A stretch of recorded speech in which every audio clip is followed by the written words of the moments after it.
Hello everyone, my name is Leow Zi Yue and I'm going to do my Design Studio 2 final presentation. For our Design Studio 2 final project, we were required to design a house for our own chosen clients. The client that I've chosen is Richard Serra. He is a famous American sculptor known for his large-scale abstract steel sculptures that forces viewers to engage with the work itself. My design concept is flow. The house will have good wind flow, good circulation, and shows smoothness and calmness. My goal is to design a house that fulfills all the client's needs and to integrate with the client's keywords. The client's keywords are large scale, curves, and dynamic. Design inspiration.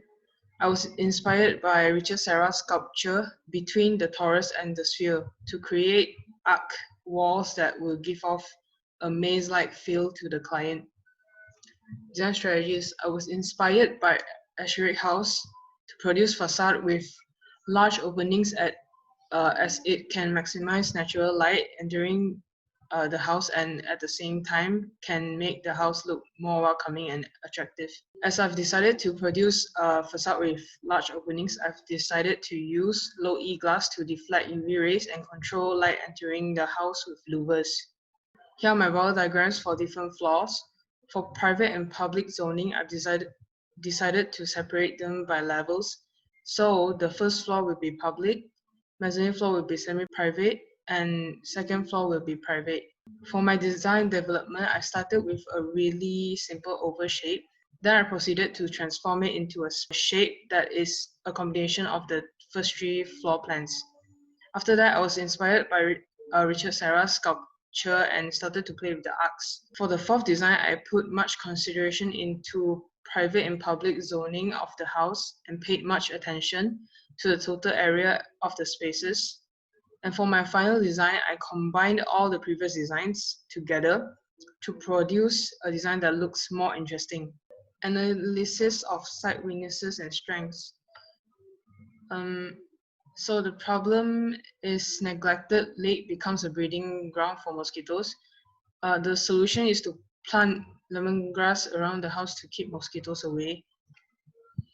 The other problem that the site is facing is algae bloom that produces odor. So the solution is to plant vegetation with fragrance that can cover the odor.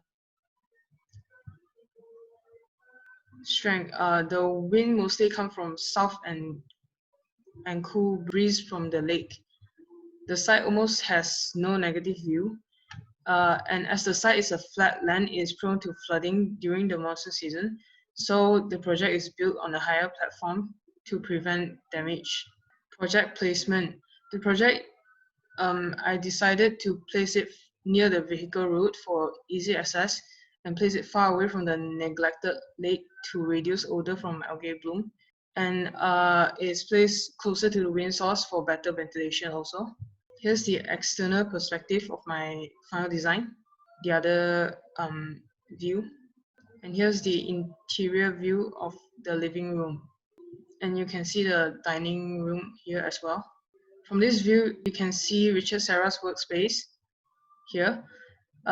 This space is designed for him to create his sculpture prototypes, a round table for the 360-degree view of his prototype, and storage to store his materials. You can also see the hidden passage in this view, which are the rotatable bookshelves that will lead to a mini library.